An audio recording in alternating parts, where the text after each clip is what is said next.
All right.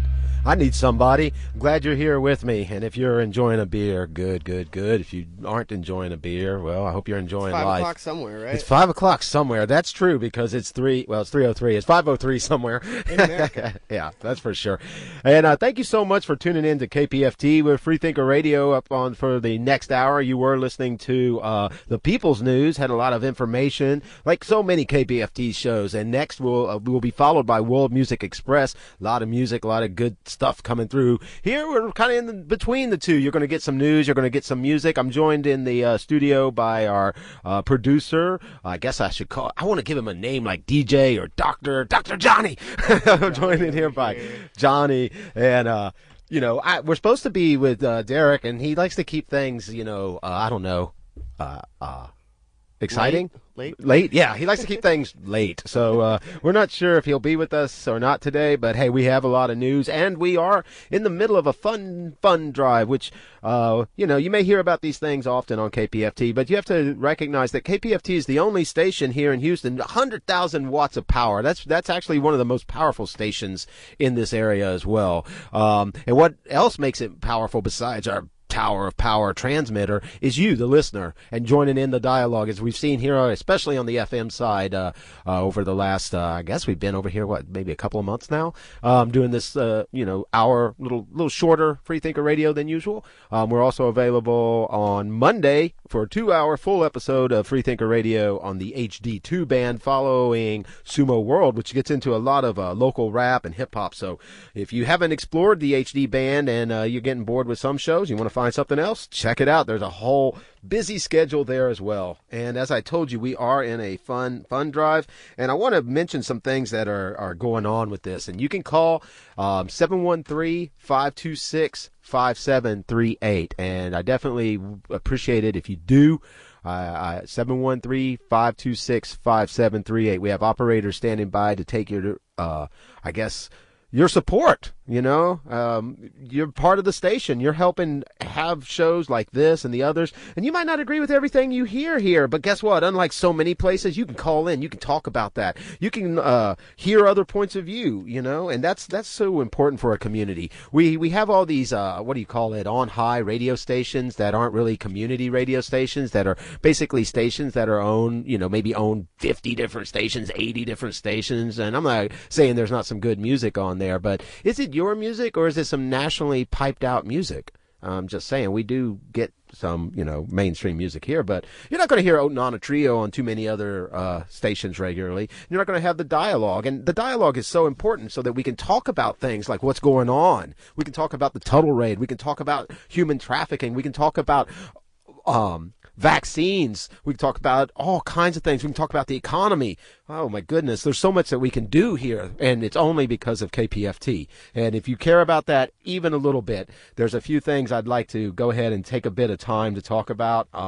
And that is that during the fund drive, if you're doing the straightforward, call in and throw down some cash, love, then you can maybe secure some tickets to something, which I think is pretty cool, because you want to get out. Look at it this way. Your contribution to KPFT is a tax donation. That's right, a tax-deductible donation, meaning that you didn't earn that money. You earned that much less money to give the war machine or the police state or anything, and just to, give it to KPFT. And not only to give it to KPFT, but look at it this way. If you if you donate during this time, you could also pick up tickets to something. So let me just throw out some of these names in case you're sitting on the fence and you want to go somewhere and get a tax break by doing it. American Aquarium, Davy Knowles, Susie Bogus, the Black Lilies, Terry McBride, all kinds of stuff. Mickey and the Motor Cars, all these are around the bill range, Jack Ingram, Robbie Fulks, and Linda Gale Lewis. And, on the $1 range right now, if you call in 713-526-5738, you can see Derrick Broze. He just walked through the studio. We will live stream him if you call and donate to Freethinker Radio. I am not making this up. Okay, what else do we got? North Mississippi All-Stars, the Almond Betts band, Jacko Pierce, Niles Lofgren band, and I'm skipping through some of these that look hard to read, so you might want to call and talk to them and find out what else they have. Mason Jennings, Rodney Crowell, Paul Thorne, Rufus Wainwright, And the list goes on. North Mississippi All-Stars, Ricky Lee Jones, Darden Smith, Old 97, Violent Femmes. How about that? And those tickets are going. And that's at the Bill 20 range. No. And they got less than they had when they began with, I'll put it that way. And here on Freethinker Radio, we really do need your support. We need you to call through, donate any amount if you can, and make sure you tell them which show you donate in the name of, because, it makes a difference. We want to make sure we're pulling our fair share. So what else we got? Social Distortion and Flogging Molly. What I want to know, Johnny, is are you going to Social Distortion and Flogging Molly? And if not, why not? Check it out. They got general admission. I would love to go to that show. I thought you might. Howard Jones, Violent Femmes, I've named already. Joe Jackson, if you want to get into some serious jazz and horns and stuff. Lyle Lovett. Book of Love, Butch Hancock, and how about this? ZZ Top with Bad Company and Cheap Trick. I know we have a lot of Texas people that love ZZ Top. And what else we got? Kiefer Sutherland, John Schneider, Don McLean, American Pie. What about that? Didn't even know. Herb Albert. And I'm only going through all these because Derrick's just running around in circles. But in addition to that, I wanted to tell you that there are other ways and other things to know about as far as donating to KPFT. Did you know that often employers match a contribution? I don't think my employer would, and, Derrick's self-employed, so I don't think Derrick will match his own contribution. But check it out. I'm just going to name a few. Microsoft, Sun Microsystems, Veritas, Verizon, Visa, Wells Fargo, BP, I'm looking for Houston ones, Charles Schwab. If you work for any of these companies, and the list is long, and you can find it like so much information on the kpft.org website, where you can also just go there and donate using PayPal. There's all kinds of ways you can keep this station doing the good work. And, I'm just thankful to be part of it and thankful that you join us and have contributed so much so far. Home Depot, lots of people work at Home Depots. Check that out. I mean, so many ways where you can get your employer to also help keep community radio alive. Most people don't think about that. They just think about the straightforward donation, and I want to make sure I mention that, because if you work in one of these Fortune 500 companies, and there's some other companies here, Blue Shield, Anchor Brewing Company, so maybe you work for a cool brewery, and and if you don't, maybe you want to bring it up that they should match, and Tiffany and Company. Now you can work for Tiffany & Company, you can give me Tiffany & Company gifts, and you can have Tiffany & Company match your KPFT gifts. Again, that is 713-526-5738. So you ready, Derrick? You ready to get into the news? Derrick's gonna man. talk to us now. Yay. I'm here. We were just getting set up in the other studio. Nice. Of course, thanks for giving the good shout out to KPFT. And as Micah said, if you guys want to contribute or just call in, talk to us for the next 40, 50 minutes, you can call in at 713-526. They don't get to talk to us. 5738. We might have a call-in guest in a little while that it could be pretty important. It's related to Venezuela, which is obviously a huge situation. There's a situation, I'll get more into it in a little bit, but there's a situation unfolding at the embassy in D.C., the Venezuelan embassy, and we have a journalist who's there on site who might be calling in. Well, we'll have to make sure we coordinate that because the calls are being forwarded. We'll make sure that we're getting that taken care of. But first thing I want to talk about is, actually I went to a press conference this morning related to Proposition B, where the mayor and the fire chief and some other city officials were there to announce that the court-ordered mediation between the mayor, the city, and the fire union has stalled, and that the mediator basically said it's at an impasse, that they couldn't find any sort of common ground. And the mayor definitely blamed it on the union and said that it was their fault, that he said he went from offering 5 years and they didn't want to take it, 3 years phase in and they didn't want to take it, saying that if you do it in 3 years, then 3.5 years, then nobody will be fired, no demotions, this and that. And he blamed it on the city. So I actually had a chance, though, to pose a question to him and to Councilmember Brenda Stardig about Proposition B. And where we're going to play this clip that Johnny's pulling up, where it's going to start at is basically me, after I just asked the mayor, is there nowhere in the city budget that they're saying they're millions of dollars behind, that they can find to close down or shutter wasteful programs to try to save money to both implement Proposition B, as the voters said, and do it immediately, and also not fire people? Is that a possibility at all? He kind of scoffed at me, and then I asked the same question to Brenda Stardig, so we're going to play that clip really quick. We have scrubbed this, but we don't want any employee to be laid off. It's not just firefighters. There are 47 municipal employees that are being laid off. There are 67 municipal positions that are being vacated. So the position of the city is that we don't want to have to lay off anyone. And that's why I want to underscore where the city is right now. We are putting forth we are agreeing to what what the union asked for, 3.5 years and no layoffs. No one gets laid off. No one gets demoted. The cadets are sworn in. What more would you ask of the city? So there's not a single wasteful program the city could look at? City has scrubbed all as much as we can. But Councilmember Stardick, I want to ask you the same question I asked the mayor. You guys are supposed to be balancing the budget in the next few weeks. Looking at the budget, what you've already seen and what will be coming up, is there no wasteful programs that could be scrubbed to both implement Proposition B immediately and avoid layoffs? Is that possible at all? Well, I think there's always opportunities in this budget, and I think that but it's not going to happen overnight. It's a process. There's, I come from the corporate environment where we, standardize and consolidate, and I started that process in my first term, and then I find out recently that hasn't been carried on. That's a real disappointment to me. So there are opportunities, but at this point in time, we have to make real decisions that are going to affect today, because we have today's budget. Now, going forward, am I going to again push for those efficiencies to be reviewed and to find those opportunities? Absolutely.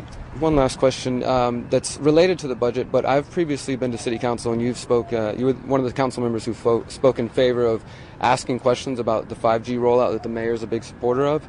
That is also a part of the budget. When he created a smart city council just a couple months ago, to move the city towards a smart city, Internet of Things, 5G. He's also received the 5G Wireless Champion Award from Verizon, the telecom lobby, basically. He's been unwilling to ask any questions about that. Is that something that you're willing to talk more about at future council meetings, or that you're willing to consider? I am always willing to evaluate everything. Technology is something we need to evaluate and look at, and opportunities for technology. I am pro-technology, but smart doing it the right way, not putting the poles in the middle of sidewalks without regard for aesthetics or for use of those persons in wheelchairs for, many reasons, but just to slap it together and not have a real plan and to understand how it might negatively or the unintended consequences. No, we can't. We have to be very methodical, a systematic approach to everything. Would you be willing to look into the health and privacy concerns related to it? I'm always open to, as you know, I'm always willing to listen. Thank you. We have scrubbed this, but we don't want that was Councilmember Brenda Stardig and the Mayor Sylvester Turner that I questioned this morning. There was as I said, a press conference downtown about Proposition B mediation, and I figured I'd throw in a question about 5G and Smart City Council. I mean, I'm sure if Micah, if me and you and maybe some of our listeners took a fine-tooth comb to the city budget, we might find some things that areas where they might be able to save some money and keep the firefighters and keep from firing people. Yeah, it'd be nice to kind of take the dialogue to that. I know we're not taking calls today for the show as much to join the dialogue as we usually do, but we always will want to get further into this. It's not going to end just today, but come Monday we're going to get deeper into that. And if you've got some ideas about ways the city could save money, we'd like for you to join us on that show and talk about it. We have discussed a few ourselves, and it seems like quite a few do come up, and I got a lot of local news to get into in addition to 5G and oh my goodness, Proposition B, which seem to be on our front burners pretty regularly, and the total raid is right up there too, but we don't have a lot of new news with that, just that these other cases are being investigated. So let's see what else is going on here in Harris County. These are some interesting cases I found and this is all just recently. Harris County judge approved actual innocence finding for former death row inmate Alfred Brown. I'm going to cover this real quickly because we've discussed these sort of things before. This individual, Alfred Dwayne Brown, was freed from prison and 16 years after a crime that sent him there. So think about that, 16 years in prison. I think a lot of people would be really tempted to, I can't even imagine, and plus you go to prison and you can get, just being a normal person, you can get in trouble. You can get into all kinds of worse trouble in prison, like extra crimes, even if you don't intend to. So prison's a very dangerous place. So this person spent 16 years in prison, and it turns out that he was innocent, and we've discussed many of these. He was on death row, and I want to bring this up for anybody who's out there just spawning that, well, those people just need to die. He raped a woman, he needs to die. Well, they thought he raped a woman, and I'm sure some people were saying he needed to die back then. But, he spent 16 years on death row, and now they found out that he was innocent. And we've talked about other cases like this, but this one's really, it's reflective of some of the problems with those other cases, but it points out, the process. It's a much awaited move. Basically, a judge had to declare him, even though he is released from jail, etc., he had to be declared actually innocent. And so it turns out that it clears the way for nearly $2 million of state compensation. We've talked about this too, where people do time behind bars or punished unjustly for some other crime, and how in the end it's a crime because this productive member of society is put away and limited. It's a crime because when they finally get out, the only way to try to give them compensation is monetary compensation that has to come off the back of people who pay taxes, the same people that had to pay to keep the person in prison in the first place when he was innocent. So whenever they make these mistakes, it costs us like 18 times in different ways. He was imprisoned for the alleged slaying of Houston police officer Charles Clark. So when they thought he killed a police officer, there were people out there saying he needed to die. I guarantee you. Yeah. The law of the state of Texas entitles him to compensation, but it can never compensate him for the 12 plus years in prison for a crime that he never was involved in. But he's entitled to compensation, they say now, and try to see what else it says. So he was freed in 2015, okay? And this is why I wanted to get deeper into this case. So we've seen a number of these where people were in prison and they were let out because they were being held illegally or unjustly or whatever you want to say. So, but it still took a long time, another 4 years, for him to get ruled actually innocent. Somebody puts a bogus charge on you and puts you away for a long time. You're still going to have to go to court for years to even get proven that you are actually innocent. It turns out that they hired a special prosecutor, John Raleigh, to investigate this case after 10 months. Okay, think about who's paying this guy for 10 months to check out this case that never should have been arrested in the first place. The same people that are going to pay the $2 million and paid for him to be housed. So you got this. So in addition to the compensation, you also have to have a special prosecutor digging back into it. And this special prosecutor took 10 months. And I'm sure it costs a lot more money than just his salary. And so he spent 2 months grappling with legal questions before issuing his decision, the judge did. And that just came out Friday morning today. And after acknowledging unusual position in the case, the judge noted that the law seems to require actual innocence findings to go through a type of appeal that is known as a writ of habeas corpus. But now, since the case is closed, there's no way to file the writ. Alternatively, prosecutors charge Brown again and allow the court to dismiss this case with the proper language, but Powell called that outcome an absurd result and second injustice. So let's see. I'm trying to get a little bit deeper into this. And they basically found some phone records that helped exonerate him. Let's see a little bit further. The union attacked my report before they could even read it. I'm not sure if they have read it. I've asked the police officers if they can name one single fact in my report that's not true, and they can't do it. That's the union, that's Raleigh, who is, I believe, the attorney. Just 1 second. Sorry about that.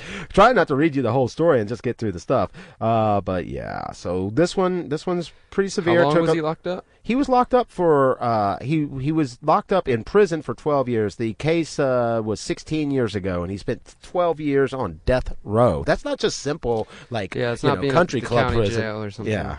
So that's a real deal. Yeah, so that's one real quick story I wanted to get into because it is a little bit more involved than a lot of these ones where we hear about the person being turned out, being released from prison after being falsely held. But there's another one right here in Harris County, the same thing. So that guy was held on death row for supposedly killing a cop. Now, this one is an execution that stopped for Dexter Johnson, sentenced to death after Harris County rape and murder. Execution of Dexter Johnson, set for Thursday, was canceled by a federal judge because Johnson was recently assigned a new attorney who hasn't had time to fully investigate his case. So we'll see if something more comes of that, if he ends up getting out of prison as well. His petition noted that a new evaluation put his IQ at 70, which is generally considered to be intellectually disabled, but Texas Court of Criminal Appeals denied that appeal on Monday. So we'll see if anything happens with that one. So a lot of prison stuff going on, but I got more. I got a couple of Houston ones Yeah. I'll throw your way as well, so you can rest for a moment. One's related to the mayor again and the ongoing election. Tony Busby, who's one of the mayoral candidates, released his first quote attack ad against Mayor Turner and the Houston mayoral race, and it has three.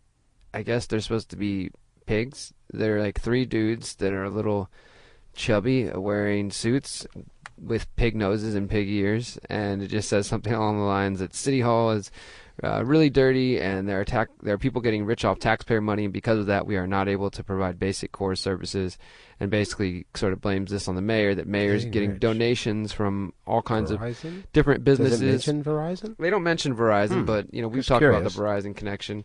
But other companies and corporations that he's taken funding from, and basically, so it's interesting. The mayoral race is heating up in that way. Another just sort of update, I think we talked about this last week, but it's just been moving forward a little bit. Will Texas decriminalize cannabis this year? There's definitely growing support. Some lawmakers are supporting it. There's apparently the bill that passed the House just last week. Well, if Texas does that, maybe Houston can save some money whether they want to or not. Yeah, I mean, well, if somebody in Houston could do it, we already have talked about this. We got a district attorney who's said they're not going to criminalize low-level offenders, if you will. If the police also decided to do something, like if the mayor decided he didn't want to go after low-level cannabis offenders, they could save a bunch of money. But maybe the state will do it first. Either way, though, this bill, which would reduce the penalties from a Class B to a Class C misdemeanor, making it a civil, not all the way to a civil offense, as some have proposed, it's apparently going to be dead on arrival when it goes to the Senate, in the Texas Senate, where it doesn't have much support at all, but it did have support in the House. And just there's more polls coming out and different reports showing that people in Texas have maybe seen, whether or not you are a cannabis smoker or you enjoy something of that sort, you probably have seen and heard the stories of Colorado and other places where there's just booming businesses and economic boom for all the cities that have embraced it, as well as, not locking people up for possessing or using a plant, actually letting people decide what they put in their body. Crazy things like that. You don't own your body. You don't own your body. Yeah, that's why we put laws all over your body. There's a talk of like consent and self-ownership and look. This is human trafficking. You'll do what we say. It doesn't seem to be applied across the It's for your good. board. Though it's kind of weird how that happens. I mean, nobody died in the other experiments, so I don't understand. People have gotten very high. I've seen some studies that are like, oh, well, on 420 we see a rise in car crashes, or we see a rise in these different things, and I don't think that's been conclusively proven. On Christmas too, so. Yeah, New Year's also. I think there's probably any time there's a lot of movement, a lot of traffic, but they try to say like, oh, these people are all getting high on this one day, or they're so high they're getting drunk. They're just crashing. Exactly. So it's a lot of shows and stuff on that day. It's a day of celebration. There's a lot of different reasons, right? Factors that go into it, but we'll see. I think that it would be a smart move, and there hasn't really, surprisingly, with Houston being the fourth biggest city in the country, and definitely there's a lot of people who enjoy cannabis or who use it for a medicine or who just generally want to be left alone. There's Houston Normal, there's Students for Responsible Drug Policy. There's lots of different groups, and I think people minded that way, but the issue's never really caught on in Houston. Maybe something will change soon, but we'll have to see. And then another story that I just wanted to cover locally, and then I'll pass it back to you, Micah. This one pertains to, I don't want to say one of your favorite topics because it's not one of your favorite topics, but one of your most often reported perennial on topics. Yeah, and definitely something that we try to keep with. Well, the police state isn't one of our favorite topics. No, either. not most of them are not really, but they're important and they pop up a lot. But this one says that a Conroe priest just north of Houston indicted on 2 counts of child indecency, and we've done reports on this over the years, from school bus drivers to teachers to priests to the pastors, police in the school, police, the politicians. All sorts of authority figures caught with kids in different ways. Manuel Rosa Lopez was originally charged in Montgomery County last September. His next scheduled court date is May 13th. Montgomery County grand jury has indicted the Houston area Catholic priest on 2 of 4 counts of child indecency arising from child sex abuse allegations, the Montgomery County DA's office announced on Friday. These counts are connected to allegations made by a female parishioner about incidents that happened in March 2001 when he was a priest assigned to Sacred Heart Catholic Church in Conroe. And the charges against him are second-degree felonies, with 2 other felony counts still pending. He's been booked into the Montgomery County Jail, and he made a bond of $375,000. Let's talk about this just for a second, just in case, because we haven't spent a lot of time on Did this. you say he made the bond? Well, he made $375,000, Oh my whatever God. what do you pay? And he was a 10% or priest? I thought that He was a priest. he wasn't a Franciscan, though. Is Huh? he like a- He he's wasn't like- a poor Franciscan. He's like a pimp or a drug dealer with that money set aside in case. Maybe he goes to took jail. tithes. Yeah, well, maybe he has some support. Somebody wanting to get him out. Maybe 'cause the Pope knows him. You guys may remember though. This was stemmed from last November in the fall. I know we talked about They it, say Micah. like 300. That the Canton Row Police Department, Texas Rangers, and other, I think Harris County Police were involved as well as the Montgomery County DAs and other agencies, federal as well. They executed a search warrant at the Archdiocese of Galveston, Houston, and that was a big thing. That was whenever there was already taking place. So apparently this guy, his conviction is one of the, who knows, however many stories they found in related to that. His was the fourth search warrant executed in relation to this, so that means there's at least 3 other cases. Why do we talk about these sexual assaults on children that take place in the schools and by authority figures like this? Why do we talk about it so regularly? There's, I mean, all right, well, It's not to show that it's not to demean the school or to demean the church or the religion or the whatever. No, the thing. I've got other arguments. There's so many people who, yeah, exactly. There's so many other people. I think a lot of people who are, especially if you're raised in the state education system, who are taught to be obedient to authority and just different things. I mean, I remember growing up, it's like, well, if a cop says something, do this, or to trust authority. To trust authority generally, and so that leads to a point in time where people, well, if you're wearing a lab coat or you have a politician or you have doctor next to your name or you've got some letters next to your name or A frock. or my parents or you're wearing some sort of a little religious outfit or my parents say, hey, this is somebody we trust, then there becomes a blind trust in that authority, and then sometimes So I don't think. it seems exactly And he stops touches me. thinking, stops questioning, and it seems like people in those positions, or people, let's say this, or people who are already messed up in that way, they are attracted to those types of positions. Like wolves to a hen house. Where family members will just give the kids over and say, hey, like, this is our kid, we trust you with them, we're not going to question anything. Save I them. mean, we did Teach a them. story a couple Lead months them. back about, there was an investigation, I think by the Chronicle and some others, that found that more than 700 priests in the Texas-based Southern Baptist Church have been connected to pedophilia. Like That's disgusting. 700 priests, dude. I mean, you really gotta talk to the kids as well. I remember. I mean, my if these mom are the telling me that kind of stuff, like when I was a child, like you need to tell your kid if this is happening, then you need to report it right. I'm not blaming the kids. no, or obviously anything. How can, you know what I'm saying? I hear you, and it's. important. It is important, and it's so hard because how is a kid going to really even, look at these are the cases that were found out. How many Yeah. do you think weren't found out? Because think Well- about it right now, just the 3 of us. If you were just molested, chances of you wanting to talk about it aren't going to be very high. I'm just Exactly. saying, hey, Well, and then the other thing is, True, like, back true. to the authority thing, is that the kids have been taught and seen the reverence that people have for the priest, Oh, yeah. the pastor, They could do the no wrong. principal, the teacher, the president, whatever. And they sometimes, like, yeah, definitely a little kid. And in that investigation I was just mentioning, the Southern Baptist, they did actually Vice include president. video where they were interviewing like a 3-year-old girl about it, and it's pretty creepy. Listen to this little 3-year-old girl just trying to, like, oh yeah, describe some of these disturbing things, but also, like, as a child, I imagine, trying to understand it as well, and like, and to carry it for until the rest of your life. yeah, you know, some it's- people are afraid to speak out and because people- they get either their families kind of shame them, or they're like, no, don't talk about it, because or they it's don't want just to admit it. natural to be uncomfortable Sure. speaking about Exactly. something It's like messed that. up. Most people don't want to just talk about their normal Well, and sometimes relations people like get called, that, right? People get called liars too. I mean, that's They just get the called reality. liars. They, because, and also that's what they're going to, I think a lot of people, like you mentioned, would think, I can't speak out against this person because they're so powerful. Yeah, exactly. I don't know. And I think that's the problem, right? And by teaching people and just and how do you put it? Like putting these positions and characters, these positions in Look, I mean, in respectable, how do you put it? well, Like- the thing is, like, priests, badges, presidents, titles don't grant you extra rights, and they shouldn't just be, like, blindly respected or followed to Well, the they point that you just allow they don't crimes let it to take place. They don't take away your responsibility to think. Just because your kid is with their teacher doesn't mean you shouldn't wonder who their teachers are. Or you see what I'm saying? I think every one of these, somewhere the thinking mechanism is broken down. Right? It's just accept that this is good and nothing bad could have happened. right? And then it's so violent to the victim because that thinking is what stops them from even believing they could speak out, because they believe that the world is all what they're being told. This guy's good. This guy's good. This guy's good. And so in the end, I think they just think there's something wrong with them, and they go on about life, and that's the thing. 30 years down the road, they're still not trusting people. They're still, defensive. They're still, they'll never, there's many people that are victims like this will never have a normal life again.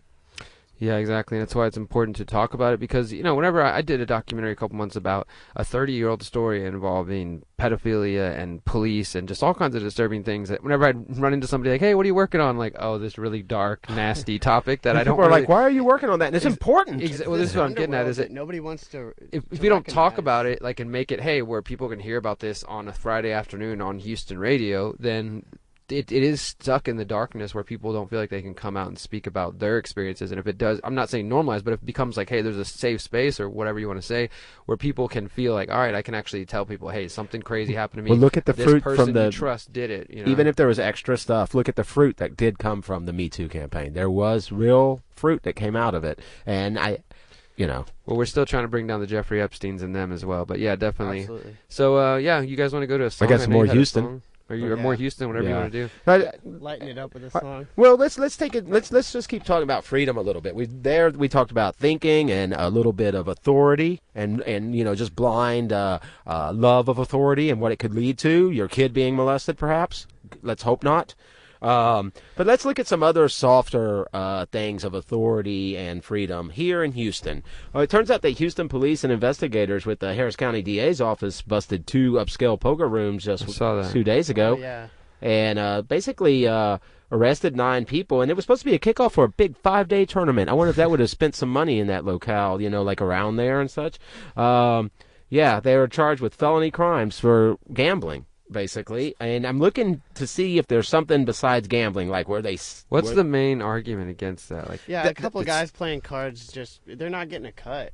Yeah. I mean, that's what I would think is okay, the city's mad that they can't tax them while they're gambling or something. Yeah, that's what it seems like. And the boss of I guess he's the boss of the HPD's chief boss, Art Acevedo, chief boss. He says we're not going to tolerate it.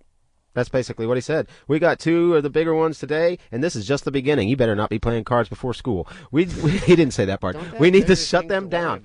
He says we need to shut them down. We need it, okay? Like water or air. We need to shut them down. If you want to have these kind of establishments, okay, if you want to have these type of establishments, the legislature needs to authorize it. So, wow, isn't that crazy? Yep.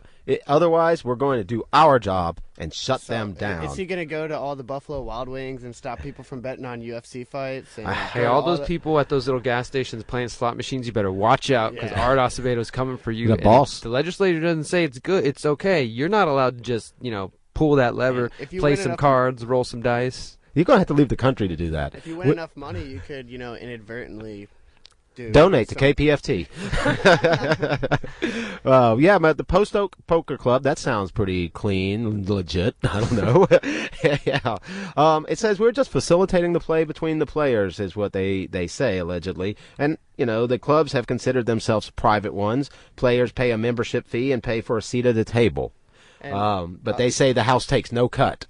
That they make their money off you being a member and getting a seat at a table. The funny thing is, there's this bureaucracy kind of dissonance, because if you were to gamble, you can gamble for a raffle ticket. Texas Lottery. For a raffle ticket. Texas Lottery. Yeah, you can gamble for it. You just have to do it on some backhanded, or the government. Technically, it's not directly money, but, You can gamble directly on Texas Lottery. Yeah, see what I'm saying? As long as you gamble with the man, you can gamble.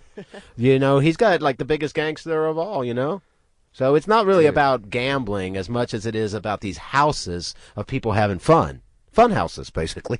They don't want this, So I don't really always understand it. I think what they think is that there's a lot of crime that gets associated with it, right? I think if it has to be underground, there's probably a higher likelihood that crime would be in it, right? If we had Casino Royale right over there, I'm not so sure. Which is fine in a lot of places. And we're talking about how we're having trouble shutting down, the human trafficking rings, and this guy's trying to break into basements, stop people from playing cards.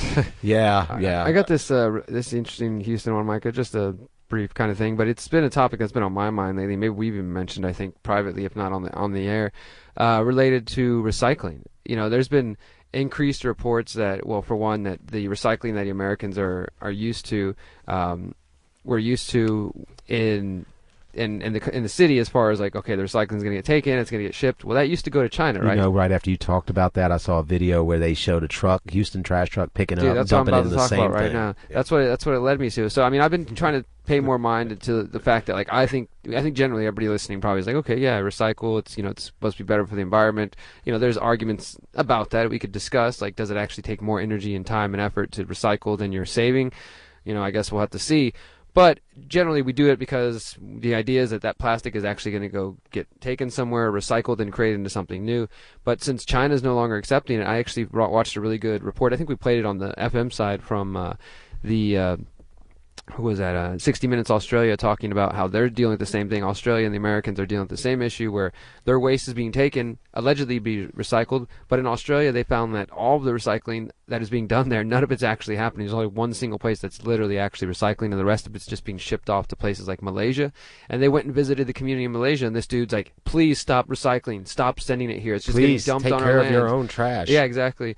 And so I've just been thinking more and more. That could be a movement, like trash, like take care of your own trash somehow. I mean, it just doesn't Louis make sense CK to me. had a joke about that. He's like, everyone's like saying you should throw your trash away, and he's like, you should just throw it in the streets, so you have to live in it, because you're just giving it to someone else to throw on the ground somewhere else. I think that there's an argument for that. I mean, maybe not that extreme, but I had a friend mess my head up a couple years ago when he said, like, what's the real point? He said recycling takes extra energy, but as far as trash, he's like, well, it's out of sight, out of mind. Like, you feel better, it's gone, but it's just going to, like, a landfill, and somebody's going to live next to that landfill, or sometimes it, as we were just saying, it contaminates people's rivers and things of that. So would it be better if it was just there? But I've also been places like parts of Mexico where there is no culture for recycling, and there's literally just trash all over the streets, and it doesn't feel or look good or look nice. It's just like, damn, like, it's kind of crazy. This is just, nobody has, and it doesn't feel good to watch somebody throw stuff out the window right in front of your yard either, to just like drop stuff. What I'm trying to get to is, what if we could deal with some stuff on our own? Like, I agree. Maybe some paper, we could mulch that stuff up. You know what I'm saying here? Like, yeah, there has to be a way to localize efforts to at recycle. least some of it. Take some of it. And so, that whole thing got me thinking about all this and, like, what's the good value of me recycling? And then, this new video emerges showing a solid waste truck, which is the trash management here in the city, dumping recycling at garbage facility. A truck driver with Houston Solid Waste Management Department released a video to a local news TV station on Friday that he says shows another driver dumping an entire load of recycling material into the garbage facility. So there's apparently an internal investigation into the video, showing a garbage truck driver mixing trash and recyclables, which is a violation of city policy. The driver went on to dump the load at a landfill site. So somebody took their recycling and, like I said, assumed that the recycling was going to be taken care of, but instead it's getting dumped at the landfill. And I'm guessing this is just a one-off I hope thing. it's a one-off, but it's something to keep your eye out on. For sure. I mean, and again, part of the larger conversation about the value of what we're trying to do and if it really is helping. Yeah, for sure. A couple more Houston things. It turns out that Houston and Harris County are split over a property tax bill. Looks like the state's trying to limit a revenue cap at 3.5%, which is a little bit higher than the Houston one at 2%. So they're weighing these things, out back and forth. And related to taxes, I want to remind everybody who owns any property out there that you have until May 15th to contest your property taxes. So if you think it's a little high and there's like mismatched paint, damages to your property, just take some pictures and file a protest. Why pay the man? And think about it. Every year they're going to either raise that tax or they're going to raise that percent. So every year, well, don't you have something to tell them it ain't worth that much? You know what I'm saying? They're not selling it to them. They're just going to take your money. So I wanted to remind everybody that until May 15th, you have the ability to protest your property taxes. That's an important thing that we often forget to mention. So, I'm beyond Houston. We can do whatever. Well, I got one more for Houston since Johnny mentioned. I think actually it's come up a couple of times, human trafficking. And I just saw this article here that relates to a lawsuit. And it is kind of interesting because it deals with a bigger issue as far as like the responsibility of platform creators, right? And this is something I've talked about with the Silk Road trial against Ross Ulbricht, who's serving 2 life sentences plus 40 years for building the Silk Road online marketplace. And he was later charged for every single drug transaction that took place on that marketplace, even though he never touched one of those drugs or sold the drugs. He just built the platform that allowed it. So if I owned a building and it was empty and people were selling drugs out in front of it, I could be held responsible. It's a similar seems argument. very similar. It's a similar argument, and also people have said, like, okay, well, the Craigslist owner is not responsible for all the activity going on Craigslist. Oh, my right? God. Like, think about that. Well, this is interesting. It says that lawyers for Facebook and Instagram... Trump got elected off Craigslist. Lawyers for Facebook and Instagram are in Harris County courtroom today, this morning, attempting to dismiss 2 civil cases that accuse the social media giants of not protecting victims of sex trafficking. So this involves an Instagram case where a 14-year-old girl from Spring said she was recruited, groomed, and sold in 2018 by a man she met on the social media site. Says her lawyer, attorney Annie McAdams, who's representing her and another Houston woman. She said she was beaten and then trafficked for 3 weeks. She still remains in intensive therapy.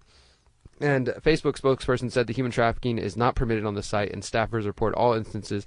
So it's kind of going on. It says the first case to be heard in any state district court and the first in the country to be heard after Congress passed an anti-trafficking amendment in April 2018 called Stop Enabling Sex Traffickers Act, which some people have actually criticized and said it was going after legitimate sex workers who are not prostitutes or who are not being trafficked but just trying to make a living and do different things.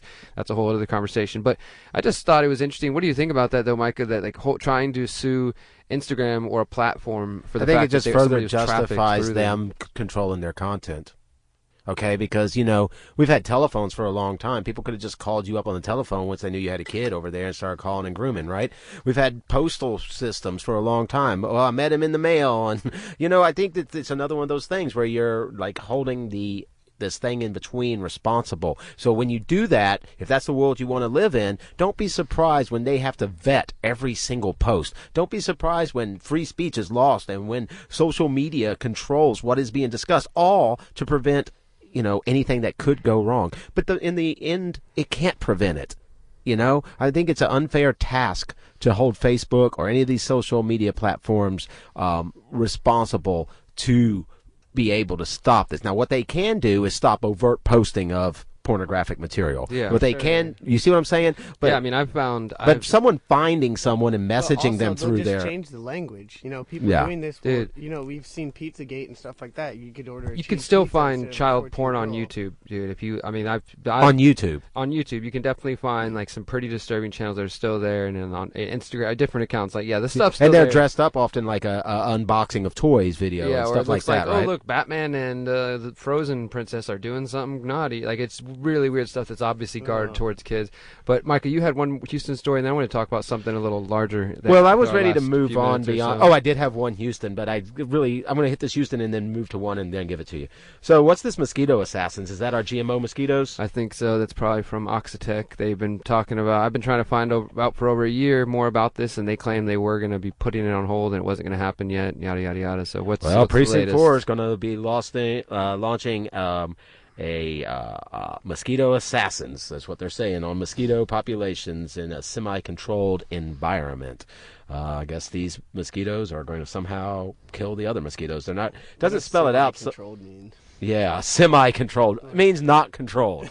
Like in the end, we. That's great. Nice question, and I think that's the important thing, right? That's the important thing for everybody to do out there, is to start asking some of these questions. I'm going to let that story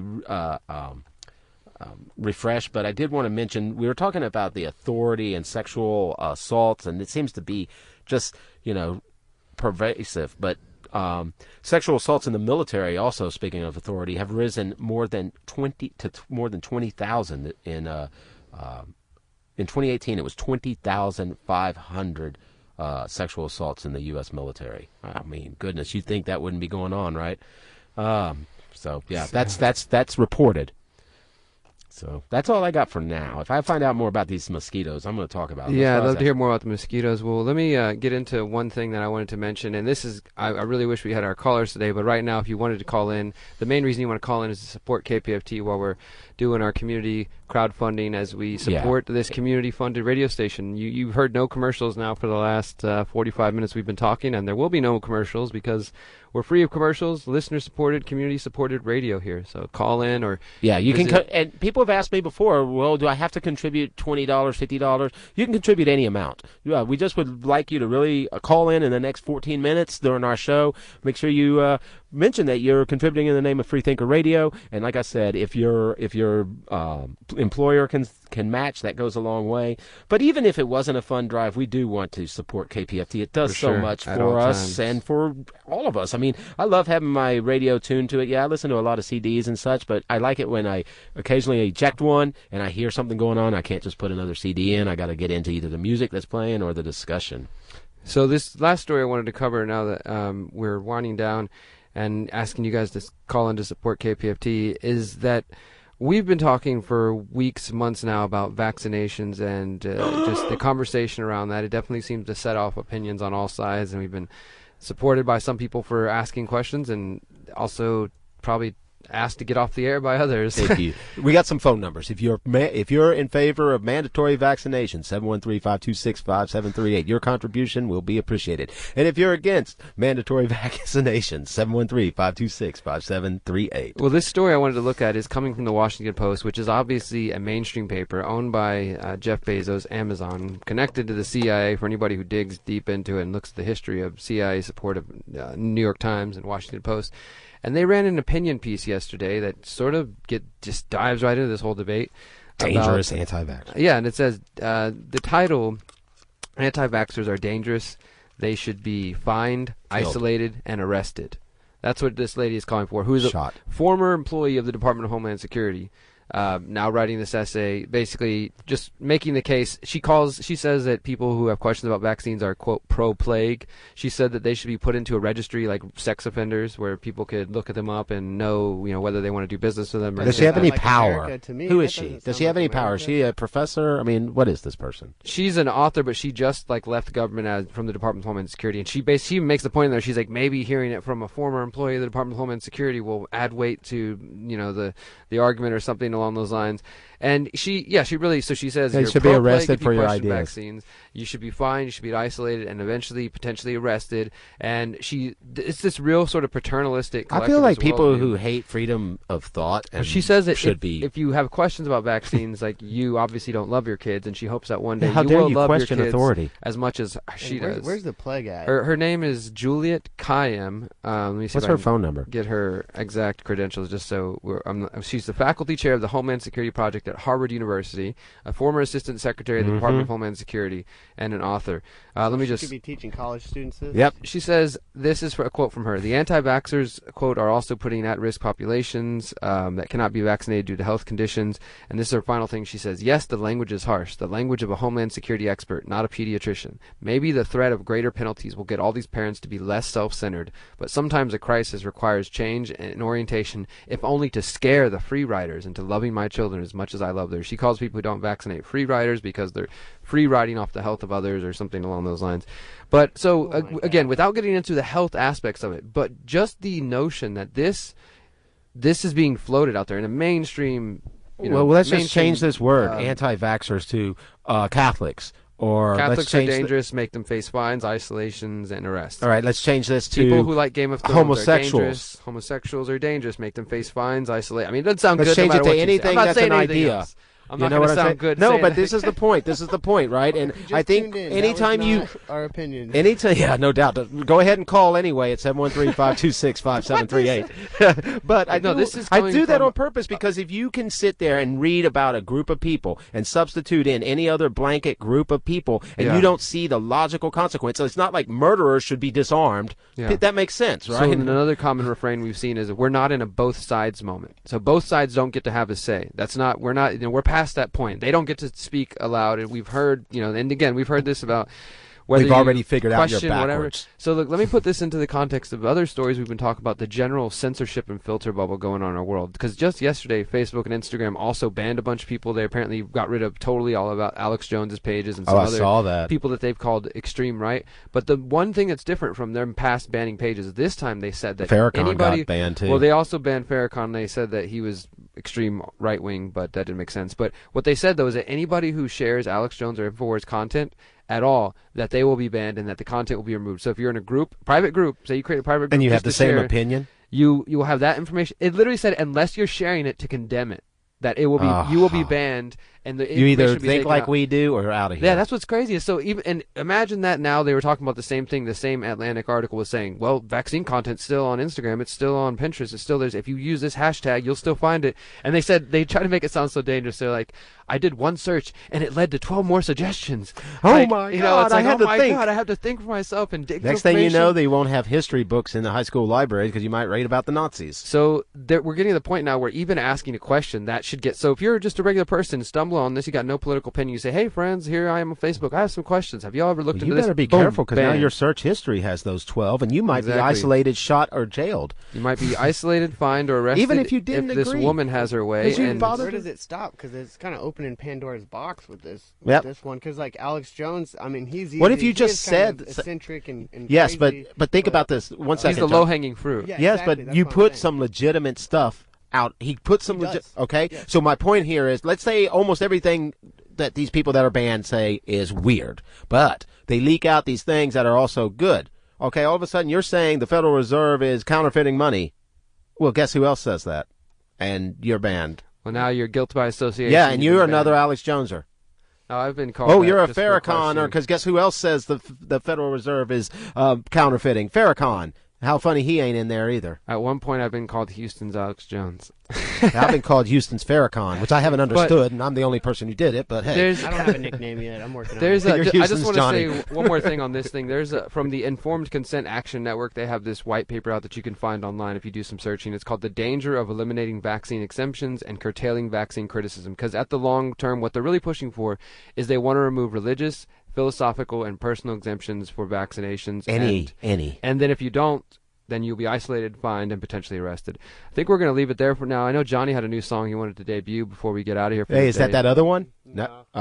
Yeah, No, No, that's not out yet. Not out yet? I got a okay, well, song, you had though. a song I you do wanted have- to play, or no? Whoever wants to play a song. Mike- Hey Micah's man, turn. you would really like this. You would have really enjoyed the band. I saw them I don't with enjoy anything. Ganesha. Their name is Yaman Taka. They're from Canada. They have a lot of Iroquois influence. They have drums, a lot of tribal vibes, metal, pop, all kinds of stuff. Like 8 different people, 6 different people. Let's just hear it. There's all kinds of stuff moving through Houston constantly, and I do want to remind everybody that tomorrow night me and Johnny are going to be partying down at House of J, aren't we? And, Otanana What's, Trio. oh, it's an Trios tomorrow? Cool. and that ain't sweet. all. Wait, tonight or tomorrow? Tomorrow, Saturday. You had a show last night, too, right? It never Expensive stops. Jeans. Yeah, Expensive Jeans, the jeans are Fails, that other band with the L in it. L. Jumbotron. That's it. Yeah, El Jumbotron. It's going to be a lot of fun. Cool. House of J. But we're going to hear a little bit of this music that came through yesterday, and we hope you enjoy it. Yama. Before we do that, I want to remind you guys, if you want to sign up for our text list, text at FTR Houston for Freethinker Radio Houston to 81010, at FTR Houston to 81010. Till next week, guys, thank you so much. You're powerful, you're beautiful, you're free. Free! Peace.